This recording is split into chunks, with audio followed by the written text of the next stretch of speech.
Well, the worldwide privacy tour, 43% Nigerian edition, has swung into action.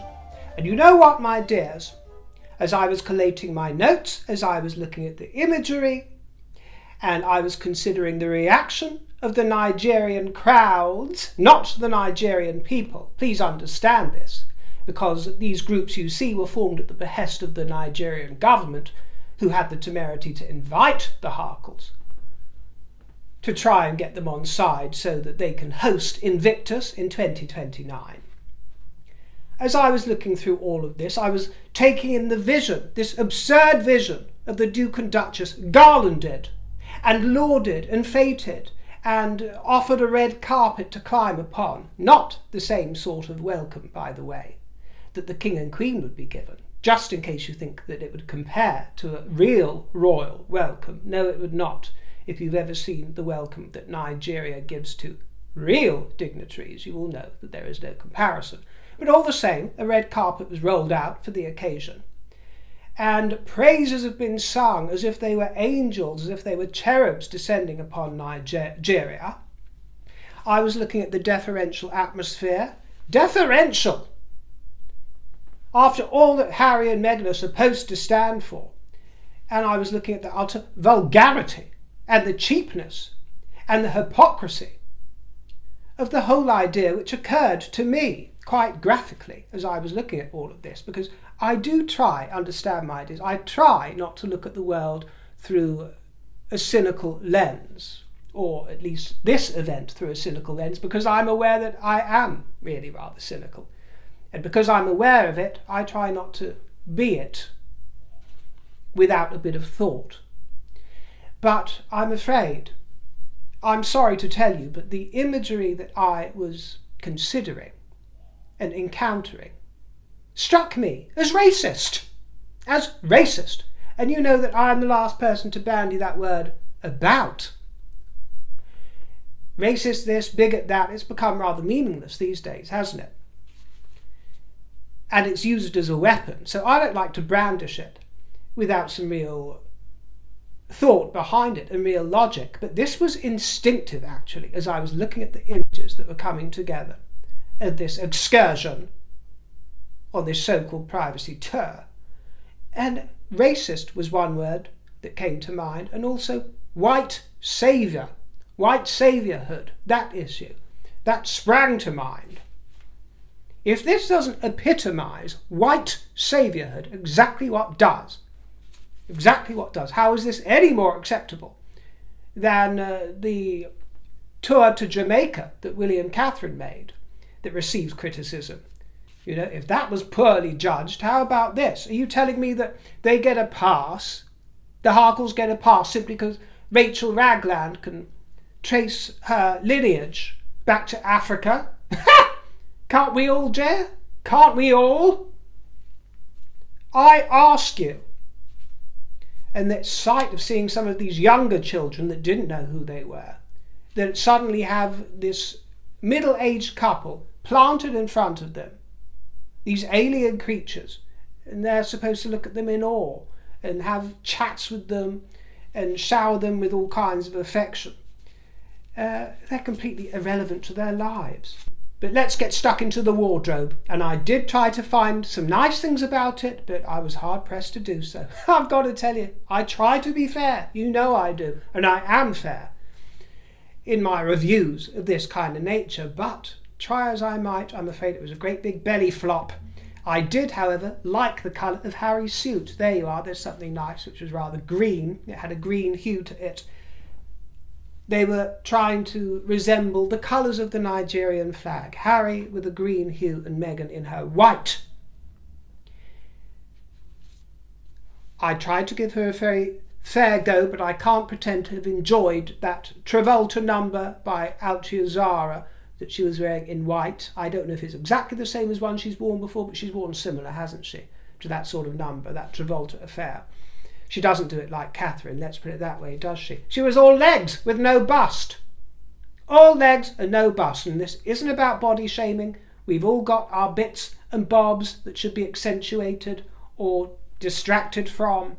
And we've all got the ability to make the most of what we've got. But she seems to do her absolute best to highlight every single flaw. All legs with no bust, not much cinch of the waist of any significance, although it's better than other offerings of late. A little bit of a button done up there, but still. The flared trousers accentuated her froggish figure, and it's exactly how a frog or toad has webbed extremities at the bottom. That's the kind of impression it gave off. And it would have actually helped if she had elongated her look by piling her hair up upon her head. That might have helped the effect, but instead the flat centre parting that she was wearing gave off a sort of squat effect to the whole frame. Ooh, I didn't like it. It was like a little bit here and then a lot of dangly stuff here, that dragonfly, cranefly look that she has. And then they were surrounded by starstruck people who were basking in the glow of former royalty. This is the power of royalty, you know. Imagine the real thing, but these are former royals. Like, I cannot put it into words how it feels to meet the Duke and the Duchess. Oh my God, the Duchess. Oh my God, they're wonderful people. Oh, the Duke, they cry. Oh, the Duke and the Duchess. Just, you know, on camera, they're good. But in person, holy moly. Are you seriously telling me, lover ducks, are you seriously telling me that you would give old Harold a second glance if you were out shopping one day and he was serving you on the till at Traders, at the salad bar at Traders, or at Morrison's, or at the Sizzler? Meeting the Duke and the Duchess today made me feel like I could do anything. Are you seriously telling me that they are such a dazzling pair of glamorous beauties that they would stop you in your tracks if they weren't former royals? She's looking to explore her ancestry and lineage, we've been told by a government official. You could start with Mexico, couldn't you, my dear? You could start just past the border of Mexico and explore that. Not that I blame you for not doing so, but that's what you could do. And it's billed as a private tour. Oh, we've had that before, haven't we? Remember the last private tour that made world headlines for about 3 months? Well, now we've got another one. And the focus is supposedly to highlight the country's efforts to rehabilitate injured soldiers as it bids to host Invictus 2029. But there you are, she's presented herself in her debut performance in Nigeria, all in white, innocent white, sparkly clean, and then she comes through with the Windsor dress. Nothing's by accident, is it, my dears? The Windsor dress is called by Heidi Merrick. The Windsor dress in a shade of blush, apparently from the 2018 season. And isn't it uncanny? She does actually resemble the Duchess of Windsor in many ways, and in some angles you can see the hair and the brows have some similarity. She's really fond of a heavy brow at the moment, isn't she, my dear? She's doing that old Groucho Marx effect, going for it. And by the way, that Windsor dress doubled in price overnight. They put a new price tag on it online. Can't blame them. The power of Meghan's merchant abilities. Well, it was the shade of a flesh-coloured plaster for white folks. That was my initial impression about this nude-ish, neutral, sort of putty shade that she was wearing. It was a putty nude, wasn't it? And rather than accentuating the positive and eliminating the negative, she does the exact opposite. Ha! It was boxy and shapeless. She looked like a box, and the necklace creations that they were adorned with actually helped to distract from how depressing the garment looked upon her, because it looked like some sort of lonely sock waving on a flagpole. And by the way, I thought that nudes and neutrals were worn by the Duchess when she was part of the royal family, because she was forced into it, because she didn't want to distract by wearing bright clothing, and that's the reason she had to wear, you know, these sort of very subtle, nude, fleshy tones, because she wanted to sink into the background and let the royals be the stars. Well, she hasn't stopped wearing those colours, has she, my dear? She hasn't stopped. And no one's forcing you these days, are they? So what's your excuse now? She was bronzed up to the hilt, on her face at least. One thing I will say, and I will admit, and I've always loved about her, is that I adore her complexion. I like the colour of it, freckles and all, sun damage and all, whatever. I actually like the sun-burnished look of her complexion, the caramelly tones mixed with that blush, that pop of blush to the cheeks. I love it. I think it's so nice. I find it rather difficult. I know the pink that suits me, and it's a very baby pink without any hotness in it at all, and it's so difficult in a department store these days to find a true baby pink is what works for me, but I digress. But she gets her blush very nicely right. A lot for some people's taste, but I rather enjoy it. But that did remind me of the human centipede around both of their throats. Apparently their entourage this time consisted of James Helt, the director of Archewell Foundation, David Wiseman, the Director for International Development at Invictus, and their press secretaries. And I did see some footage of what I believe to be one of their entourage being rather vocal as Harry and Meghan were arriving somewhere, and some online are saying that they overplayed their hand, were a bit too pushy, asking fellow Nigerians to move and get back in a rather cantankerous way and not having an especially royal attitude. But I do not know the exact context of that footage and what was said, so I'm not going to hold too much of an opinion on it, but I am aware of it because it's ruffled a few feathers online. And of course we had curlicues with a flourish for the visitor's book in her unique font that is now branded for American Riviera Orchard. She has beautiful handwriting, Harry says. Well, it also slopes upwards, I noticed, which denotes her uppity ambition. You see why I married him, she demurred. He's so smart. Smart?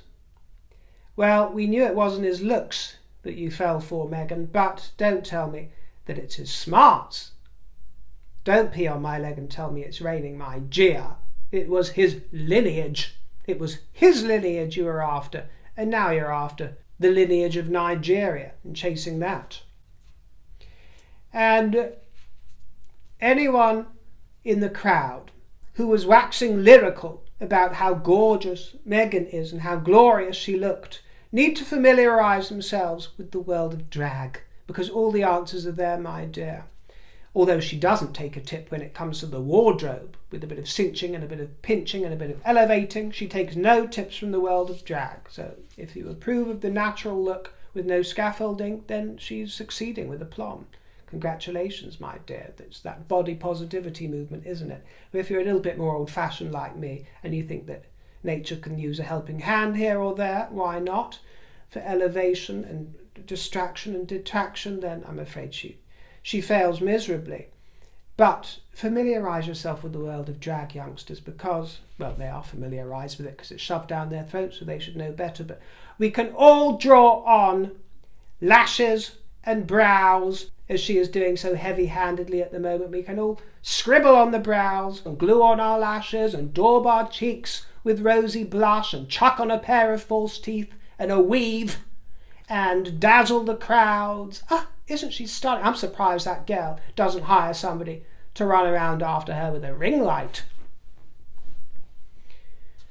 I'm surprised she doesn't do that, my dear. The crowd have got a lesson to learn. And at one point, Harry ventured off on a solo trip. He was allowed out of her sight for 5 minutes, and he travelled 150 miles to see the governor of Kaduna State. And he was presented with 2 paintings, which was a very nice gesture. One was of Harry with his mother, and one was of Harry with Meghan. This was marvellous. This was marvellous.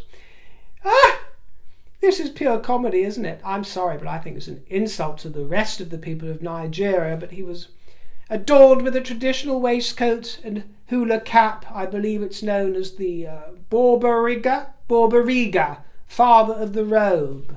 And this was the worthy bit of the trip. He toured 6 wards to visit recuperating veterans.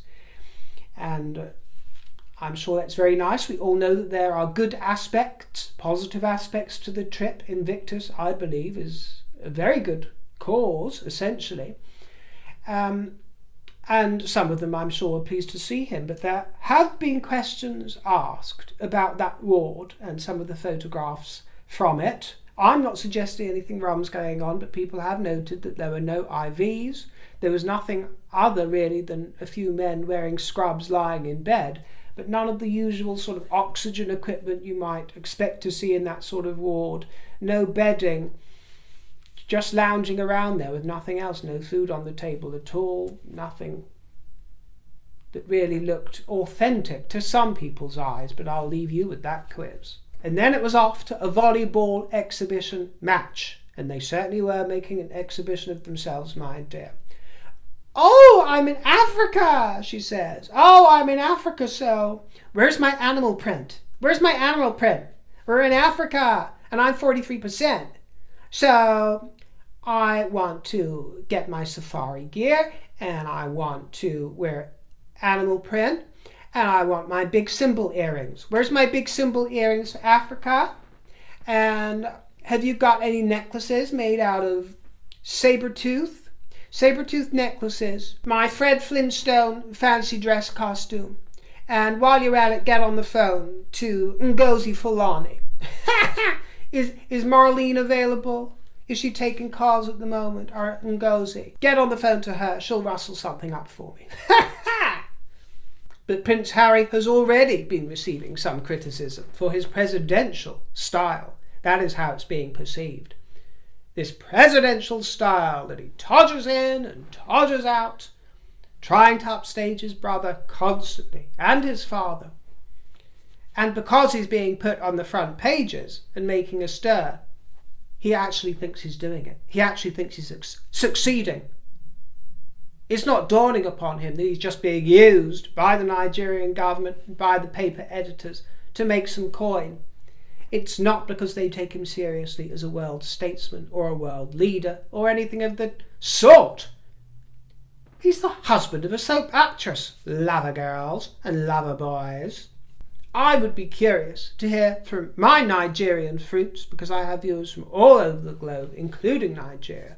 I would be very interested to hear your opinion, unbiased either way. I won't purport either way. You have the coup, you have the insight of what people really feel, but I will tell you that from what I see, I feel that it diminishes Nigeria, diplomatically speaking. I feel this sort of event diminishes them in the standing of the world. But enough of them for now. The tour is still in progress, so I'm sure there will be more to discuss next time we meet. But in much royaler topics, the King visited the Royal School of Military Engineering in his role as Colonel-in-Chief of the Royal Engineers. That's more like it, my dear. And he spent time with staff and their families, and he received blooms in red, white and blue, and a portrait by a budding artist. Isn't that sweet? And the tie featured the Corps of Royal Engineers regimental stripe. And Brooks' mini mascots had a date with Queen Camilla at Buckingham Palace ahead of a reception marking their 90th anniversary. The Queen was dressed in blue, and these gorgeous little creatures are Alfie and Lala, who were fed carrots by the Queen, who also cut a cake. It was a gorgeous day, a lovely event, and Queen Camilla has been president of Brooks for 18 years. And Brooks' work helps 1.5 million working horses, donkeys and mules each year, improving animal welfare and advocacy. And Queen Camilla told guests that she first learnt of Brooks' work via her father, who was stationed in Cairo during World War II, where the Old War Horse Memorial Hospital was established by Dorothy Brooke, planting the seed of what is now a truly global organisation. The Princess Royal, acting in her capacity as President of the Duke of Edinburgh's Commonwealth Study Conferences, hosted a dinner at Buckingham Palace for the President's Council and the Caribbean-Canada Leaders Dialogue, and wasn't she stunning in this red gown with matching red lips and pearls. I just thought it was so breathtaking that I had to mention it. A beautiful princess and a beautiful woman.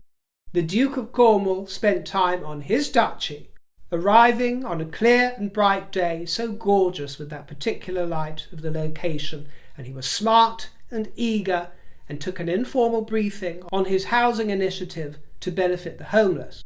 The Royal National Lifeboat Institute were delighted to welcome His Royal Highness the Duke of Cornwall to their lifeguarding facility on Fistral Beach, where he met members of the local beach community, and the sunglasses you see here are the Marshall Sunnies with a smoke frame by Finlay. And one of the crowd had the temerity to ask him for a kiss.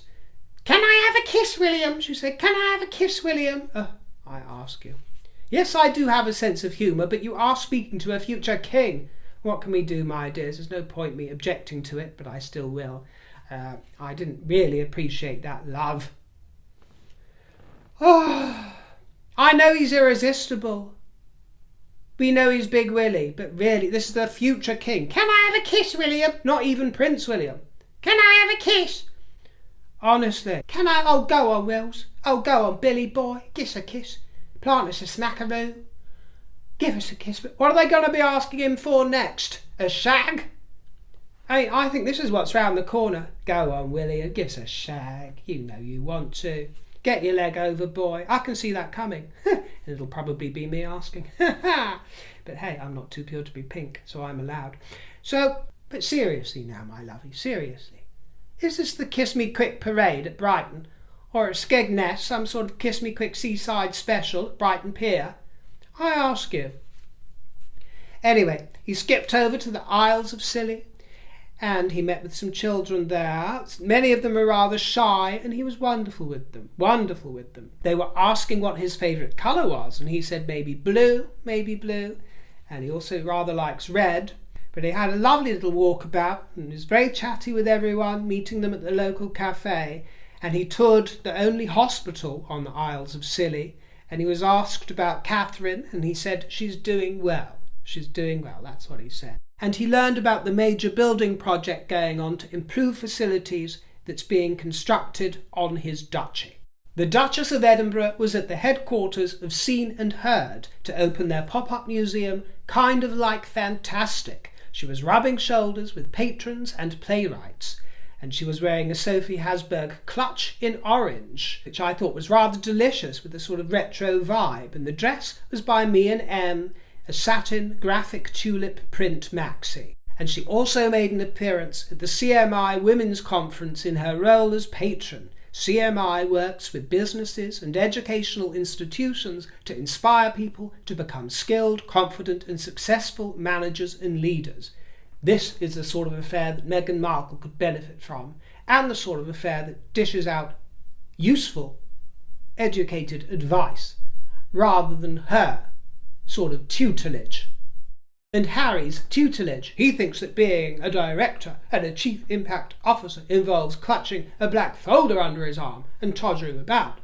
And she thinks that being an executive is holding a board meeting in your stilettos and giving a PowerPoint presentation to tell everybody what's key. The Duke of Edinburgh hosted a celebratory event for winners of the Gold Duke of Edinburgh's Award at Buckingham Palace, and the ceremony is the first of 4 events for the award winners, which will see more than 8,000 young people celebrated in the palace gardens over 2 days. It's fantastic, brilliant, excellent, how do you do? Hello, nice to meet you. Fantastic, brilliant, excellent. It was actually quite a bizarre sight to watch the footage of. Seriously, it was like, fantastic, excellent, brilliant, nice to meet you, good. Fair dues, what else can you say? What else can you really say? And he was rather endearing, and he recognised a girl in the crowd. She must have been rather delighted. But out of all those faces, he recognised one. Said, "I've met you before, haven't I?" Yes, you have. But he shook a million hands, my dear. The pressing of palms never ends on royal duty. So I will press your palm and say goodbye, or you may kiss the back of my glove if you so desire. But I will take the moment to remind you to stay fruity and always on royal duty. I appreciate your time. Leave me a nice juicy comment, and my tip jar, if you care to treat me, is in the description box. See you next time, my dears. Ta-ra and toodle pip.